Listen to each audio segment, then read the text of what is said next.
할렐루야.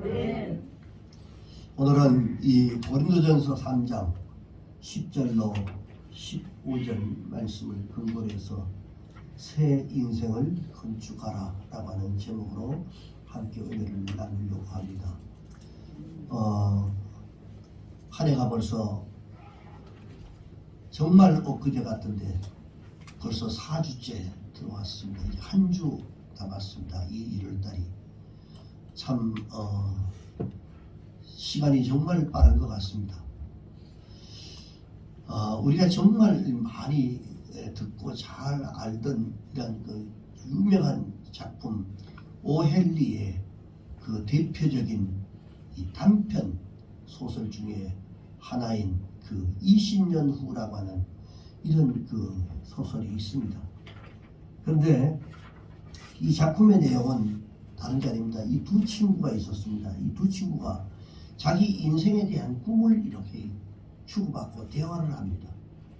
그러면서 그 대화 중에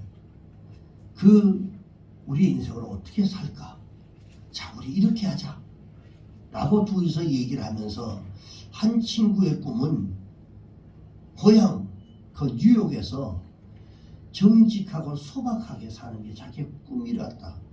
그래서 내가 이 꿈을 그대로 나는 소박하게 여기 내 고향에서 그렇게 살고 싶다라고 하는 이런 꿈을 얘기했고, 그리고 반면에 한 친구는 그 섬으로 가서 한 몫을 잡아가지고 부자가 되는 것이 꿈이었습니다. 근데 이 두 친구가 그리고 떳떳하게 이 부자가 되어서 이 금이 환영하는 이런 꿈을 꾸었습니다. 이 두 친구가 자, 그러면 우리가 이제 헤어져서 20년 후에 만나자. 만났는데 이 만났던 우리가 지금 오늘 여기서 대화했던 바로 이 장소, 여기에 20년 후에 이 장소에서 다시 우리가 만나자 라고 약속을 하고 둘이는 헤어집니다. 자, 20년이 흘렀습니다. 그 기간 동안에 고향에 있던 그 친구는 경찰이 됩니다. 경찰이 돼서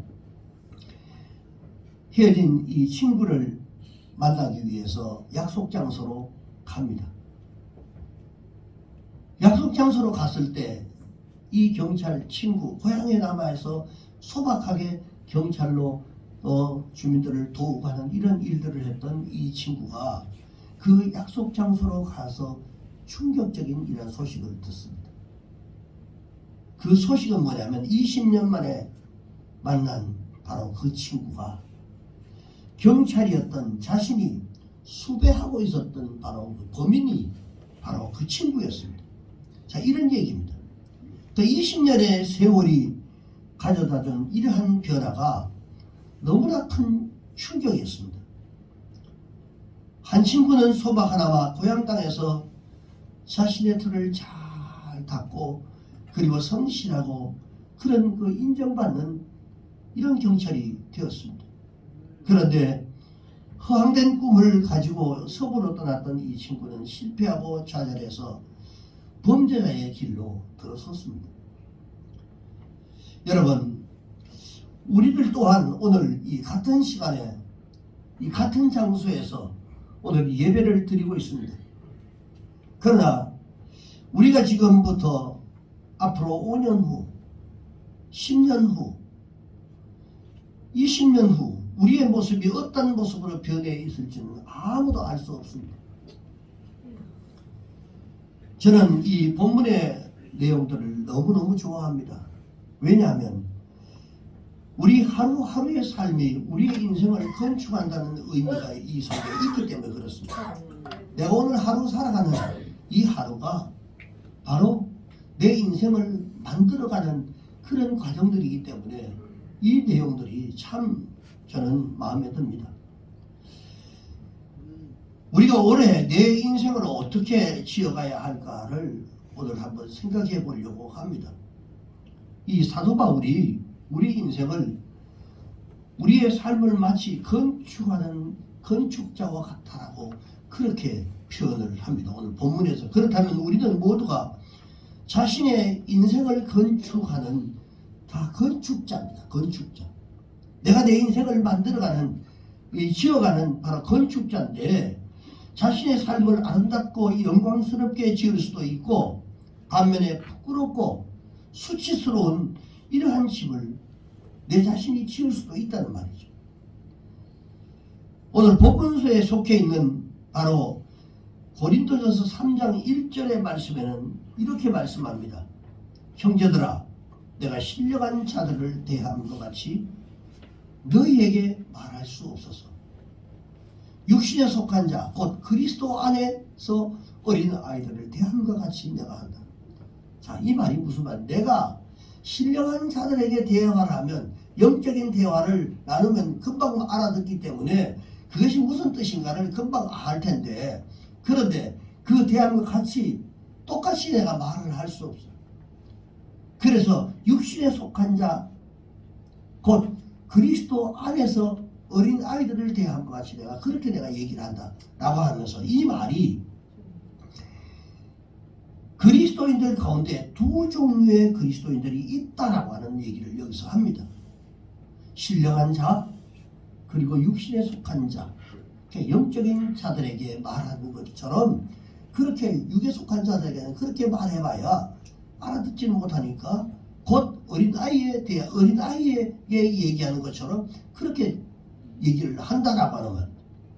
자, 신령한 자와 육신에 속한 자가 있는데 이 두 종류의 사람들은요, 각각 다른 인생의 집을 짓습니다. 먼저 이 신령한 자들을 보면요, 이들이 짓는 집은 아름다울 뿐만 아니라 영광스러운 집을 짓는 겁니다. 다시 말해서 믿음으로 살기 위해서 자신의 바른 신앙을 위해서 살아가는 이러한 사람들입니다. 그런데 육신에 속한 자는 이들이 짓고 있는 집은 수치스럽고 부끄러운 집들입니다. 왜?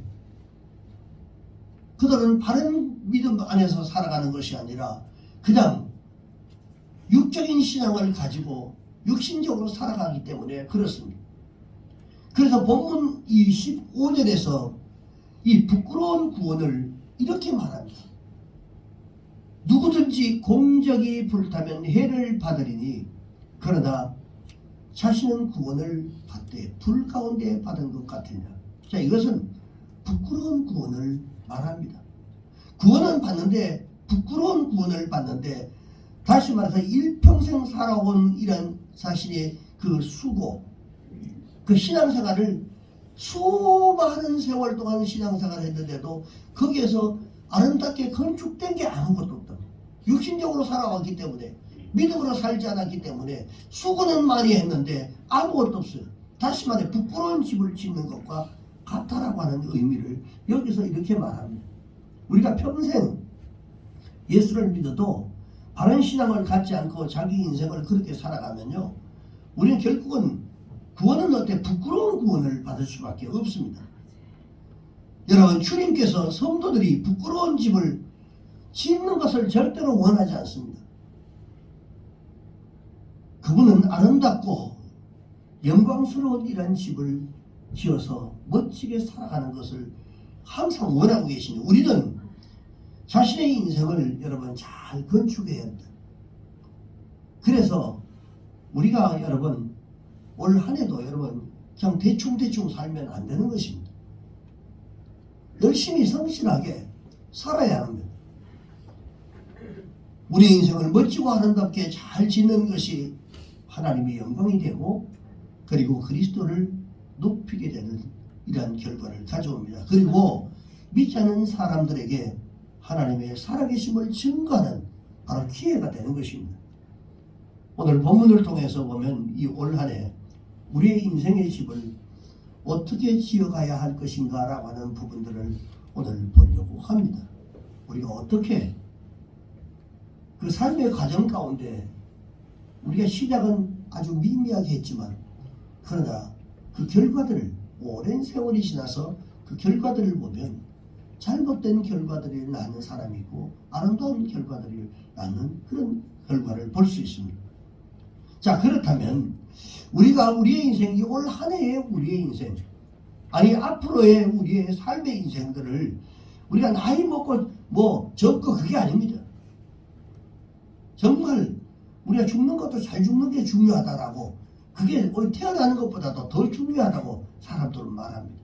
특히 그리스도 안에서 우리가 마지막을 어떻게 가느냐가 정말 중요하거든요. 왜? 그 사람의 살아왔던 그 과정들, 계속 우리 아버지가 늘 하는 얘기예요.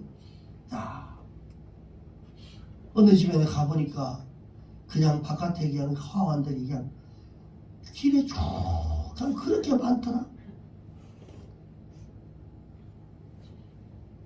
그 우리 아버님 같은 경우는 이제 그런 것들을 그게 잘 살았다 못 살았다 그 기준으로 그걸 삼는 거예요. 근데 실제로 우리 아버님이 돌아가셨을 때는 그것보다도 훨씬 더 많은 하와들이 쭉 서 있었어요. 그러면서 빈소에서 저걸 하면서 아버지 저 바깥에 하원 보세요. 아버지가 그렇게 원했던 다른 사람들보다도 여기 하원이 배가 더 많습니다. 수십 개 막 들어섰으니까 잘 사셨어요. 그랬어요. 때로는 뭐 도와줘서 어떤 사람들은 주유소를 하는데 그냥 원래 그냥 이게 도와줘서 주유소를 차려서 살도록 하고, 어떤 사람은 개인 택시 그냥 만들어가지고 몰래 그냥 사줘서 야 벌어먹고 살아라 그렇게 하고, 어떤 데는 뭐 나중에 돌아가시고 보니까 뭐 이 자기장 거기에 적어놓은 거 보니까 어떤 데는 어디에 저 울산 쪽에다가 어떤 집에는 소를 한 마리 사가지고 먹고 살아라 주고 땅도 사서 줬고 그렇게 살아. 죽고 나면 자기의 어떤 인생을 살았냐 어떻게 살았느냐가 다 드러나게 돼 있습니다. 자, 오늘 본문을 통해서 우리 인생의 집을 어떻게 지어가야 할 것인가를 보려고 하는데, 첫째는 우리가 기초가 견고한 집을 지어야 합니다. 기초가 중요합니다. 자, 어떤 터 위에? 그 터 위에 아름답게 이 터는 그리스도라. 예수님을 바탕으로 하고 그 위에 예수님과 더불어 예수님과 함께 더불어 아름답게 잘 지어가는 것을 말씀합니다. 자, 아까도 얘기했던 이 오헨리의 작품 중에서 나오는 이 두 친구의 20년 후에 이러한 인생을 참으로 여러분 대조적입니다. 무엇이 그들을 그렇게 다른 인생으로 살게 만들었을까요? 그것은 여러분 두 사람이 가지고 있었던 인생의 꿈이 달랐기 때문에 그렇습니다. 결국 꿈이라고 하는 것은 단순하게 미래를 의미하는 것이 아닙니다. 내 미래의 어떤 일들을 결과를 좋게 하고 그것뿐만 아니라 꿈이라고 하는 것은 현실을 기반으로 만들어진다는 사실을 우리가 알아야 됩니다. 내가 오늘 하루를 미래를 위해서 오늘 하루를 어떻게 살아갈 것인가, 어떤 믿음을 가지고 어떤 신앙을 가지고 살아갈 것인가라고 하는 이런 부분들이 대단히 중요하다는 겁니다. 그래서 현실을 바탕으로 이것은 만들어지는 것이다. 결국 두 사람의 꿈이 달랐던 것은 생각의 기초가 여러분 달랐다는 것으로 해석될 수가 있습니다. 여러분, 한 친구는 정직과 성실의 터 위에 인생의 집을 지었고, 또 한 친구는 허영과 망상의 터 위에 집을 치우면서 결국은 비극을 초래하게 된 것입니다. 시작의 기초가 부실하면 바람이 불고 창수가 날 때 여러분 무너질 수밖에 없는 겁니다. 우리는 튼튼한 터 위에 올바른 기초를 놓아야 합니다. 그리고 그 위에 믿음의 집을 잘 지어가야 합니다. 자, 믿음의 견고한 이 터전이 뭐냐? 믿음의 견고한 터전은 오늘 10절 11절 말씀 보니까 내게 주신 하나님의 은혜를 따라 내가 지혜로운 건축자와 같이 터를 닦아두는데 다른 이가 그 위에 세우지만 그러나 각각 어떻게 그 위에 세울까를 주시노라. 자, 내가 그리스도 터 위에서 어떻게 내가 세우겠냐, 내가 어떤 신앙을 가지고 내가 예수를 믿는데 그 예수 믿는 내 신앙을 어떻게 어떤 모습으로 내가 신앙생활을 할 것인가라고 하는 것들을 여기서 말합니다. 그리고 11절에 보니까 이 닦아둔 것 외에 능히 다른 터를 닦아둘 자가 없으니 이 터는 곧 예수 그리스도라. 신앙 안에서 우리가 가는 거예요. 믿음으로 우리가 신앙생활을 해야 되는 겁니다. 자, 그리스도인의 이 건축의 터가 누굽니까? 예수 그리스도라고 말씀하고 있습니다. 우리 예수를 빼놓고 우리의 인생을 절대로 설계할 수가 없습니다. 우리는 예수 그리스도 위에서 우리의 인생을 설계해야 됩니다. 예수님 안에서 살아가고 예수님 안에서 우리의 미래를 결정하고 그리고 그것을 위해서 기도하는 겁니다. 다시 말해서 우리의 가치관이 주님의 터 위에 있어야 하고 우리의 생활 습관이 예수님과 함께하는 삶이 되어야 한다는 겁니다. 요한복음 14장 6절에 보니까 예수께서 이르시되 내가 곧 길이요 진리요 생명이라고.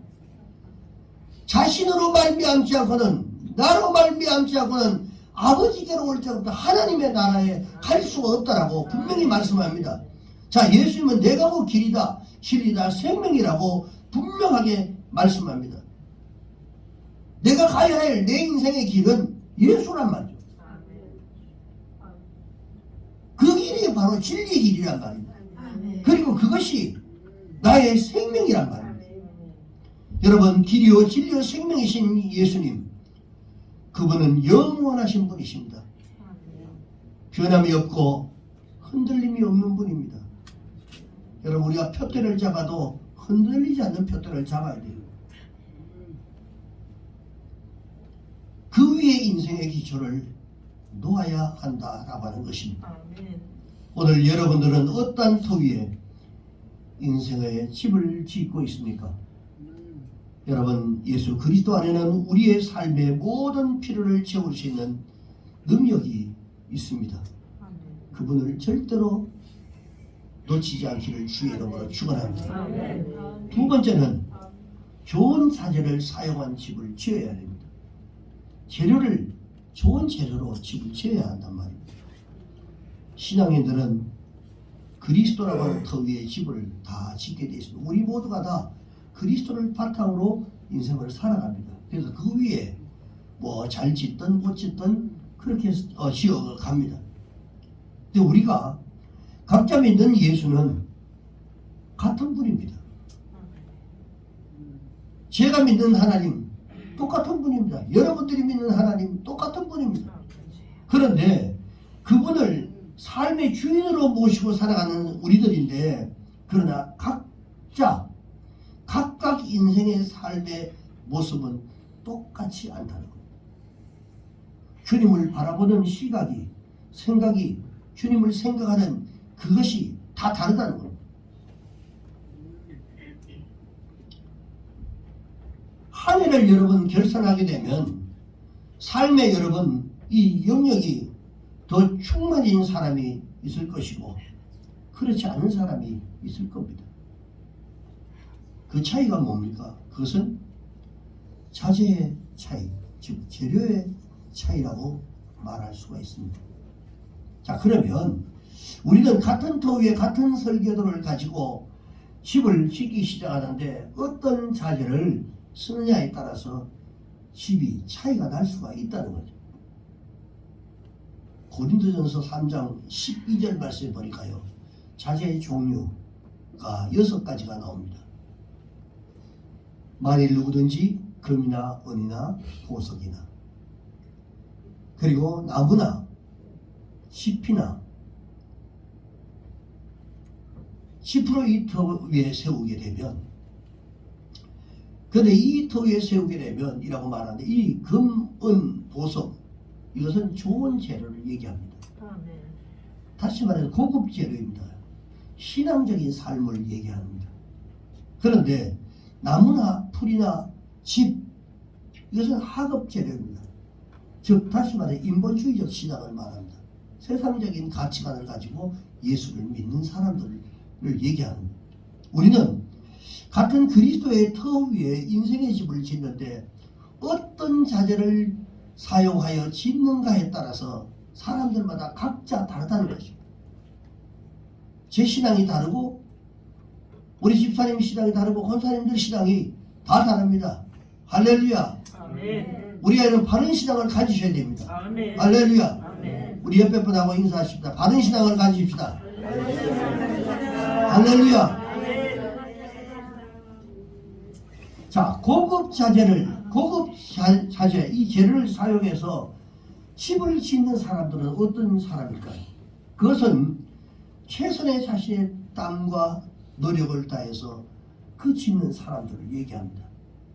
주님을 위해서 모든 것을 아끼지 않고 자신의 재능을 하나님 앞에 올려드리고, 그리고 시간과 물질과 헌신과 기도하는 이런 사람들, 여러분 이것이 다 인생의 집을 짓는 자재입니다. 저는 가끔 여러분 그런 생각들을 해봅니다. 어떤 분은 자신이 스스로 내가 남은 생에 그래도 주를 위해서 헌신해야지라고 스스로 청소하는 날 청소 내가 스스로 나와서 나는 화장실을 내가 청소하겠다 하고 꼭 화장실 청소하시는 분이 있습니다. 권사님. 그분의 신앙이 뭡니까? 평생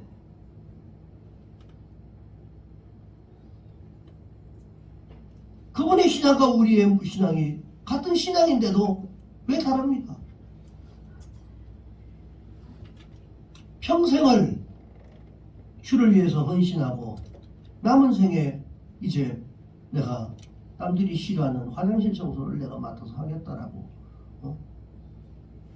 자신이 당번이 아니래도 왜 나와서 매주 나와가지고 청소하시는, 뭐 누군지 여러분 다 아실 겁니다. 아름다운 집을 짓고 계시는 겁니다.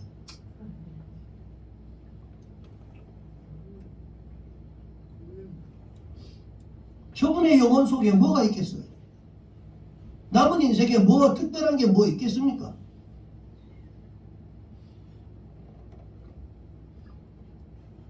하나님이 기뻐하실 줄 믿습니다. 아멘. 주님을 위해서 시간과 물질과 헌신과 기도하는 것, 다시 말해서 믿음의 집을 짓기 위해서 성실과 최선을 다하는 사람들, 그런 사람들입니다. 반면에 하급제 이 자재를 사용해서 집을 짓는 사람들이 어떤 사람입니까? 적당히 신앙생활하는 사람, 적당히 사는 사람들입니다. 미지근한 신앙을 가진 사람들입니다. 교회와 세상에 모두 속한 그런 사람입니다. 헌신하는 것을 힘들어하는 사람들, 한없는 은혜를 입었음에도 불구하고 오히려 그 은혜를 조금이나마 갚으려고 하는 것이 아니라 오히려 외면하는 그런 사람들,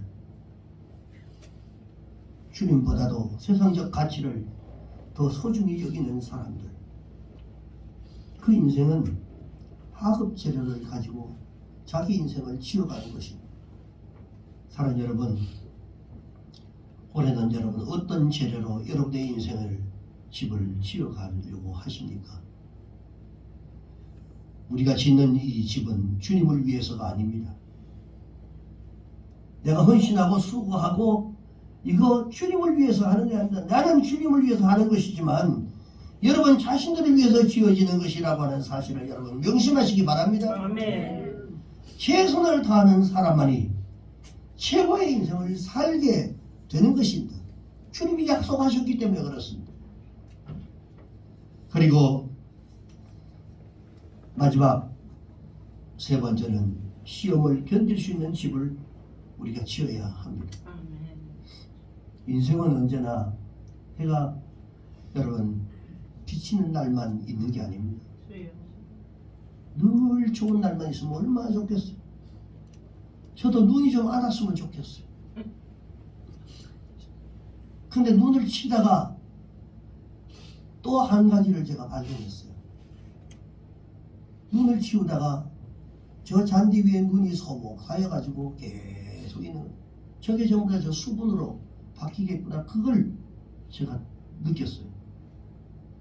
물을 주지 않아도 눈이 와서 저 땅을 저게 녹으면서 다 수분으로 저 위에 적셔주는구나.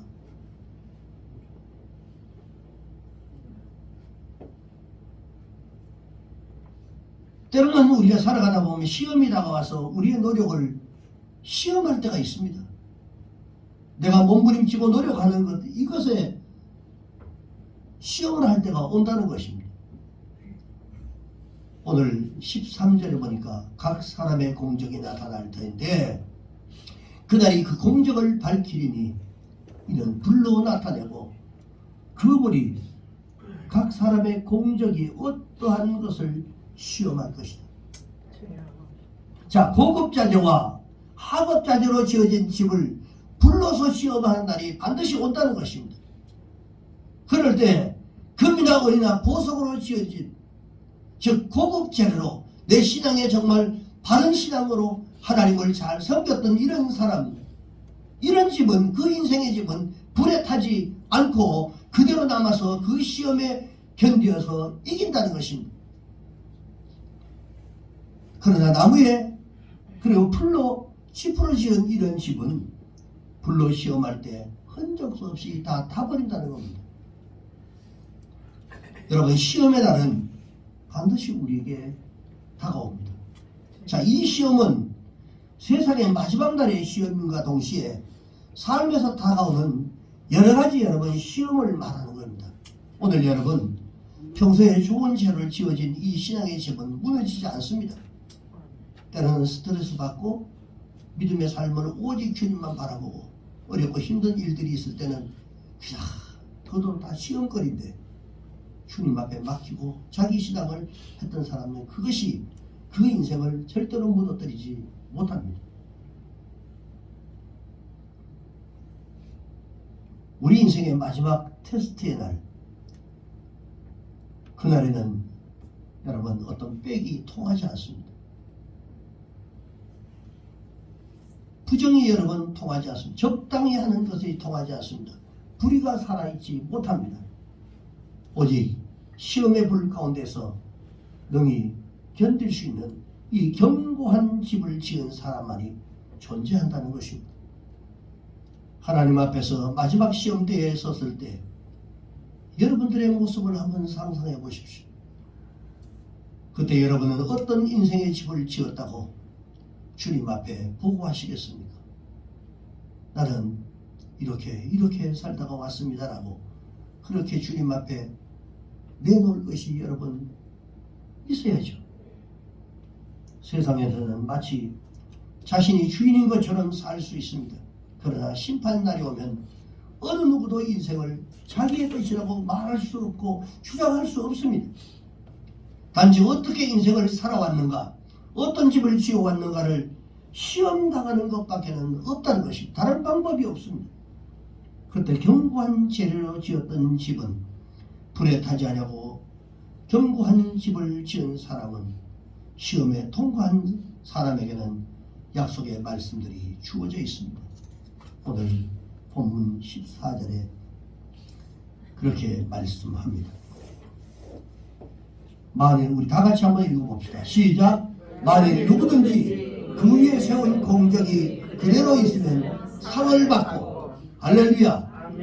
주님은 우리에게 상을 받을 수 있는 집을 지으라고 말씀하고 있습니다. 이 상은 마지막 때가 아니라, 마지막 때도 되겠지만 삶을 살아가는 동안에 성실하게 믿음으로 살아가면 하나님께서 약속했던 이 상도 우리에게 삶의 현장 가운데 부어주신다는 것입니다. 그리고 이 상을 받을 수 있는 집을 지으라고 하는데, 이 시험을 이기는 집을 우리가 지어가야 하는데, 여러분 영광의 면류관을 받을 수 있는 이러한 기회가 그때밖에 없습니다. 야고보서 1장 12절 말씀에 보니까 시험을 참는 자는 복이 있나니 이는 이 시련을 견뎌낸 자가 주께서 자기를 사랑하는 자들에게 약속하신 생명의 면류관을 얻을 것이기 때문이라. 여러 가지 신앙생활 하는데 힘들고 어려운 일들이 있습니다. 자, 이런 것들을 우리가 이기는 겁니다. 여러분, 올해도 믿음으로 살아보려고 하는 여러분들에게 여러분들을 넘어뜨리려고 많은 시험들이 있습니다. 내 신앙을 넘어뜨리고, 근데 여전히 그 신앙에 젖어서 넘어지고 그것이 넘어져도 그것이 넘어진 줄도 모르고 그렇게 살아가는 사람들이 얼마나 많은지 모릅니다. 아, 이게 시험이구나. 내가 믿음으로 살지 못하도록 만든 이것이 또한 시험이구나. 이런 것들이 얼마나 많은지 모릅니다. 그럼에도 불구하고 그렇게 살아왔기 때문에 그것이 시험인 줄도 모르고 하나님 앞에 하나님의부터 상으로 우리가 받아야 될 이것을 받지 못하게 만든 여러 가지 시험들을 우리에게 찾아오는데도 불구하고 그것을 모른단 말입니다. 때로는 유혹도 오고 핍박도 우리에게 찾아올 겁니다. 내가 믿음으로 살겠다고 결단해도 거기에 찾아오는 것들이 있습니다. 주님 앞에 아름다운 인생의 집을 짓지 못하게 하려고 하는 이 사단의 세력이 여러분 우리 주변을 맴돌고 있습니다. 우리 때는 우리의 생각 속에 우리의 삶의 현장 가운데 우리 주변의 옆에 가장 가까운 곳에 우리의 가족들이 때로는 자신을 넘어뜨리는 도구가 된다는 것입니다. 이 시험을 물리치고 주님이 기뻐하시는 믿음의 집을 지어드리는 여러분 모두가 되시기를 주의 이름으로 축원합니다. 미래를 위해서 오늘을 후회 없이 성공적으로 성실하게 여러분 진실하게 살아가시기를 주의 이름으로 축원합니다. 기도하겠습니다.